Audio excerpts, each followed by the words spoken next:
आइए मित्रों, हमारे YouTube चैनल स्वाध्याय में आपका हार्दिक स्वागत, अभिनंदन।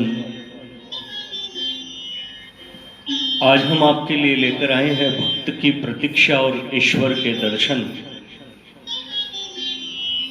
विषय पर एक छोटी सी चर्चा। अगर आपने हमारे चैनल को लाइक और सब्सक्राइब नहीं किया है तो आपसे निवेदन है, कृपया चैनल को लाइक और सब्सक्राइब अवश्य करें। भक्त की प्रतीक्षा और ईश्वर के दर्शन। भक्त प्रार्थना और प्रतीक्षा करता है, ये दोनों बातें अध्यात्म क्षेत्र में बहुत महत्वपूर्ण है। प्रार्थना मनुष्य के भीतर विनम्रता एवं सरलता का संचार करती है और प्रतीक्षा में धैर्य एवं विश्वास छिपा होता है। ये दोनों ध्यान, समर्पण तथा प्रेम के साथ मिलकर भक्ति रूपी पंचामृत का निर्माण करती है। भक्त कहता है, हे ईश्वर, मैं तेरी प्रतीक्षा करते न तो थकता हूँ और न ही झुंझलाता हूँ।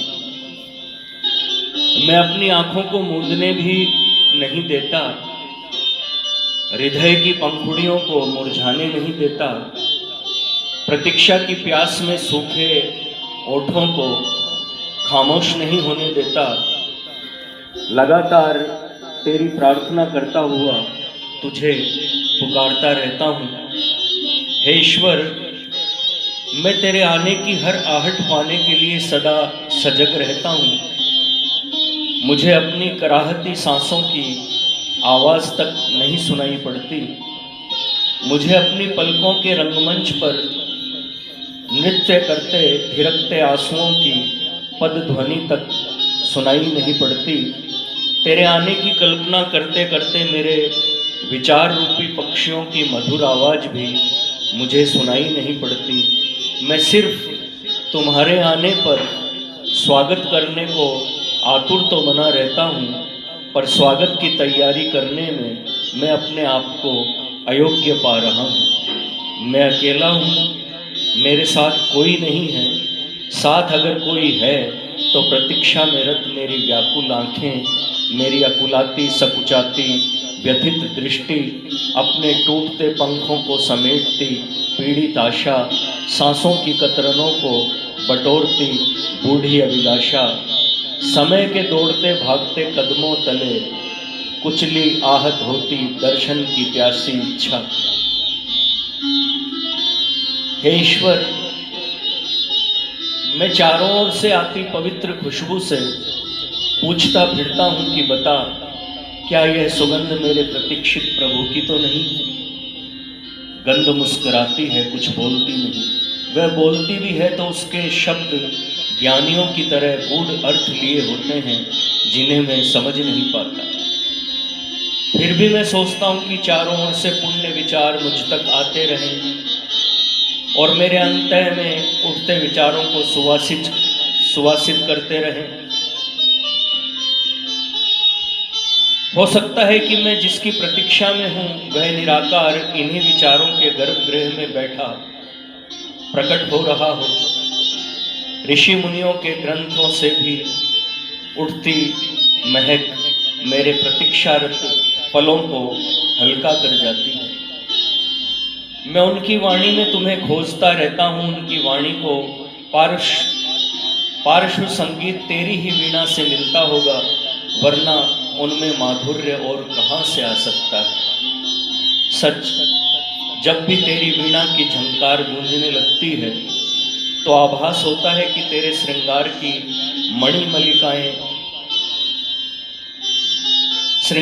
मणिमालिकाएं अनायास बज उठी हैं और तू आ रहा है। मैं अधीर हो उठता हूँ। यह अधीरता ही तो मेरे प्रतीक्षा का श्रृंगार करती है। मुझे यह प्रतीक्षा प्रिय लगने लगती है। ऐसी प्रतीक्षा अनंत रूप ले ले तो भी मुझे स्वीकार्य है। मैं तुम्हारी प्रतीक्षा में चारों ओर नजर जमाए रहता हूँ, पता नहीं तू किस दिशा से आने की सोच रहा है। तेरी भव्यता के अनुरूप राजपथ सजे से दिखते हैं। तेरे स्वागत में तल्लीन पथ के दोनों ओर सुशोभित बगिया महक उठती है। रंग बिरंगे फूलों ने अपनी कोमल पंखुड़ियों को फैलाकर राजपथ की कठोरता को अपने आगोश में छिपा लिया है। जो कुछ बुद्धि मुझे तुमसे प्राप्त हुई थी, उसी से मैं तेरी एक धूमिल छवि बना सका हूँ, जिसे मैं सदा अपने प्रतीक्षारत आंसुओं से धोता रहता हूँ, लेकिन वह स्पष्ट प्रकट होती ही नहीं। फिर भी इस छवि को अपने अंतःकरण में स्थापित कर सका हूँ, ताकि तेरे आने पर मैं तुझे पहचान सकूं। फिर मैं सोचता हूँ कि तुझे पहचानने के लिए उपयुक्त छवि यदि मुझे नहीं मिल पाई तो क्या होगा। ये सोचते सोचते अचानक अंतः जागृत हो जाता है और मुझसे कहता है कि ईश्वर की पहचान है ही क्या। वह तो एक पल की अनुभूति है जो अंतः को आनंदित कर जाती है। मेरी यह प्रतीक्षा उसी एक क्षण को पाने की है, उस क्षण को आत्मसात करने की है जब तू मेरे सामने होगा अपने अनगिनत किसी भी एक रूप में। तो मैं उसी रूप में तेरा दर्शन पाऊंगा जिससे मेरी अंतरात्मा आनंदित हो उठेगी। मुझे तेरा हर रूप स्वीकार्य है, क्योंकि तू अपने हर रूप से आनंद सागर में ज्वार भर लाता है। तब मैं अपनी आस्था की पतवार थामे श्रद्धा की नाव पर बैठा बस तुझे निहारता रहूंगा, भले ही आनंद की लहरें मेरी श्रद्धा से भरी नाव को तेरे अनंत सागर में डुबो दो।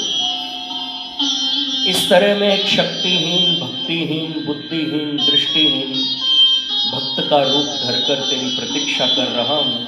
अगर तू अनंत है तो मेरी यह प्रतीक्षा भी अनंत हुआ चाहती है। इसे अनंत बनाना तेरी ही इच्छा पर निर्भर है। मैं प्रतीक्षा करता करता प्रतिक्षण क्षीण जर्जर होता जा रहा हूँ। कभी मैं थकी अलसाई आंखों से तो कभी अधजगा सा तेरी खोज में इस पथ पर चला हूँ। कभी कभी विचार आता है कि मैं किसकी प्रतीक्षा में हूँ, वह जो कभी नहीं आने वाला था, या फिर वह जो अनादिकाल से मुझसे मिलने के लिए भटक रहा है, या फिर मुझसे न मिलने का बहाना ढूंढ रहा है। सच जिसकी सूर्य एवं चंद्र जैसी आंखें हैं, क्या वह रात दिन एक कर मुझे नहीं ढूंढ सकता। जो जल की तरह हर किसी घाटी कंदराओं में जा सकता है, जो प्रकाश की तरह हर अंधकूप एवं बावली में प्रवेश कर सकता है, क्या वह मुझे छू नहीं सकता। या फिर जो तेज पवन के समान घने वन के सूक्ष्म रास्तों को पार कर कहीं भी किसी भी जगह पहुंच सकता है, क्या वह मुझे पा नहीं सकता। और तो और मुझे स्वयं कई बार यह एहसास हुआ है कि वह मेरे बिल्कुल निकट आ गया है, इतना निकट कि उसकी सांसें मेरे हृदय में प्रवेश कर मेरे रुधिर का संचालन करने लगी है। उसकी पलकों के रोम मेरी झपकती आंखों को गुदगुदाकर सजग करने लगे हैं। उसकी सघन केश राशि हवा के मंद झोंकों में लहराती हुई मेरे मुखमंडल को झरनों की असंख्य जल धाराओं की तरह छूकर लहरों का रूप ले रही है। मैं तो बार बार अपने हृदय पट के बाहर उसे देखने आ जाता हूँ। कभी ऐसा लगता है कि ईश्वर वहाँ चहलकदमी कर रहा है, न जाने किस उधेड़बुन में मेरे सामने आकर ठिठक जाता है। मैं निरंतर उसकी पद ध्वनि सुन रहा होता हूँ। दिन बीत जाता है, अंधेरी रात आ जाती है। मैं दीप जलाकर उसे अंदर आने को आमंत्रित करता हूँ। उसे किस नाम से पुकारूं यह सोचता रह जाता हूँ। कैसे उसके स्वागत का अभिनय करूं। किसी भी क्षण उसके अंदर आ जाने की कल्पना से मेरा अंग अंग रोमांचित हो जाता है। आनंद की कल्पना मात्र से मेरी आंखें नम हो जाती है। हे ईश्वर, मेरे नयन तेरी रूप सुधा का पान करने और कर्ण तेरी पद ध्वनि का दिव्य स्वर सुनने को आह्लादित हुआ चाहते हैं। फिर भी मेरी प्रतीक्षा खत्म होने का नाम ही नहीं ले रही। वह तो अमरता के अथाह सागर में लीन होती जा रही है, तू इतने पास आकर भी दूर क्यों है। हे प्रभु, एक और कदम आगे रखकर मेरी प्रतीक्षा के अंतिम क्षण को सुशोभित करने की कृपा करो।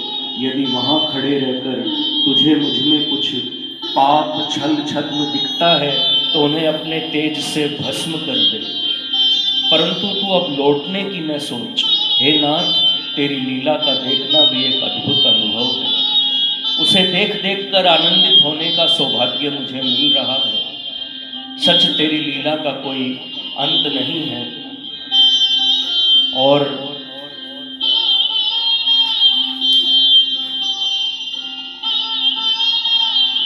उसमें नवीनता की भी कोई सीमा नहीं है। हे प्रभु, मैं तो तुम्हारी लीला का प्रिय दर्शक बनना चाहता हूँ। हे ईश्वर, तू अपना कदम बढ़ा और मेरी प्रतीक्षा को सम्मानित कर। सच तो यह है कि जैसे जैसे क्षण बीत रहे हैं मेरी एक एक सांस उखड़ी जाती है, मेरी प्रतीक्षा उद्वेलित होती जाती है और मैं होश खोता जाता हूँ। लेकिन यह भी सच है कि इस प्रतीक्षा से मैं मृत्यु की प्रतीक्षा से मुक्त हुआ जाता हूँ। मुझे लगातार महसूस हो रहा है कि तू आ रहा है। हर सांस के लेते एक युग बीता जा रहा है और तू आ रहा है। पल पल युग दर युग गुजरता जा रहा है और तू आ रहा है। मेरा मन गा उठता है कि मेरा प्रभु आ रहा है। ज्ञानेंद्रियां चपल हो उठी है कि तू आ रहा है। जीवन में वसंत का आगमन हो रहा है, मन पुलकित हो रहा है। फूलों ने रंगीन परिधान पहन रखे हैं, पवन महक के साथ क्रीड़ा कर रहा है, इसलिए कि तू आ रहा है। आनंद चहुं और स्पंदित हो रहा है क्योंकि तू आ रहा है। सारी सृष्टि के सृजन को निहारने मेरी आत्मा उल्लासित हो बाहर आ गई है। मेरे हृदय में आशा के दीपकों की रोशनी फैल रही है, इस आशा में कि तू आ रहा है। इतना सब कुछ हो जाने पर भी स्तब्ध हुई प्रतीक्षा ही हृदय में रह जाती है। मैं देखता हूँ कि आकाश तक स्तब्ध है, चांद सितारे स्तब्ध हैं। सृष्टि की गहन स्तब्धता को देख मेरी आंखों में आंसू लरजने लगते हैं और दृष्टि स्तब्ध हो जाती है। मेरी कुंठित बुद्धि सोचने लगती है कि शायद अति निकट आने का संकोच तुझे मुझसे दूर बनाए हुए है। सच यह दूरी ऐसी प्रतीत हो रही है कि मेरी पुकार के फैले पंख भी तेरे चरणों को स्पर्श करने के प्रयास में कहीं टूट ही ना पड़े। सारी साधना, सारी आराधना अचंभित हो अस्त व्यस्त सी हो गई है। बस पिघलती प्रतीक्षा का सागर सहमा हुआ किनारों को दूर और दूर हटते देखता रह जाता है। किंतु चित्त की चंचलता को तो देखो, वह अब भी कितनी आतुर है, तेरे पास बैठने का स्वप्न देख रहा है। आंसू तेरे चरणों का स्पर्श पाने बह निकले हैं, नयन निर्निमेष से खुले के खुले रह गए हैं। हे प्रभु, इस क्षण एक क्षण में क्या हो गया? यह क्षण अनायास ही खंडित क्यों हो गया? मेरी प्रतीक्षा मिथ्या में परिणत कैसे हो गई? निस्सार क्यों हो गई? मेरी प्रार्थना कंठ से उठती ओंठों तक आते आते कुंठित क्यों हो गई? अंत की चेतना एकाएक शिथिल किस कारण हो गई? सोचता हूं कि जब तू इतने पास ही आ गया था तो मैं ही आगे क्यों न बढ़ा? तेरे चरणों में मुझे झुकना ही तो था, फिर मैं क्यों सहम गया? किनारा देख किश्ती थम नहीं जाती और यदि थमने की चेष्टा भी करे तो लहरें उसे आगे कर देती है। क्या मेरे मन में उठती लहरें इतनी भी सक्षम नहीं थी? मैं किसे दोष दूं? दोष जब अपना ही हो तो नजरें खुद ब खुद झुक जाती हैं। आगे क्या कुछ घटित होता है देख नहीं पाती। तू चला गया कब, कहाँ, क्यों, कैसे, मैं क्या जानूं। भविष्य में प्रतीक्षा की लहरें उठेगी, शायद और भी ऊंची उठेगी, पर क्या ऐसी सुंदर घड़ी फिर से आ पाएगी। ईश्वर के दर्शन पाने का विचार आते ही उनकी इतनी सुंदर छवि मन में उभरने लगती है कि उससे ईश्वर के दर्शन मिलने का सा वास्तविक आनंद मिलने लगता है। ईश्वर के दर्शन से तात्पर्य है सृष्टि की प्रथम किरण का आभास होना, प्रकृति के प्रथम रूप की अनुभूति होना और आत्मा की जागरूकता के प्रथम रोमांच का अनुभव होना, तथा इन सब को चिरस्थायी बनाए रहना, चिरस्थायी बनाए रखना ईश्वर का दर्शन है, चेतना का आना। सचेतनावस्था में जीवन के हर क्षण जीना, सचेतना को विचारों एवं कर्मों से आनंदित रखना, ईश्वर के दर्शन का अर्थ है ईश्वर के दर्शन को व्यापकता प्रदान करना। हर समय, हर कहीं, हर एक में तथा स्वयं में भी ईश्वर के दर्शन करना, साथ ही संसार के कर्म क्षेत्र में स्वयं को इस तरह स्थापित करना कि सभी प्राणीजन हम में ही ईश्वर का दर्शन कर सकें।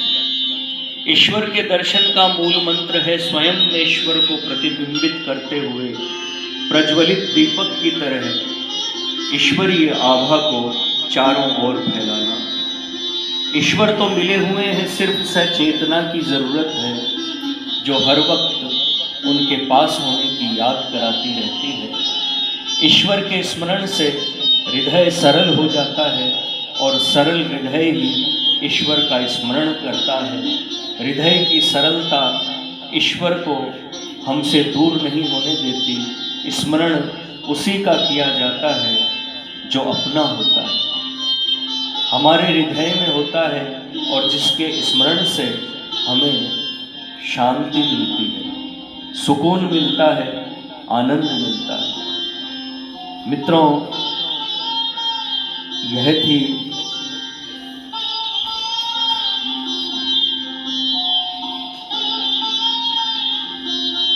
छोटी सी चर्चा भक्त की प्रतीक्षा और ईश्वर के दर्शन इस विषय पर। अगर आपको हमारा चैनल पसंद आए तो उसे लाइक और सब्सक्राइब अवश्य करें। धन्यवाद।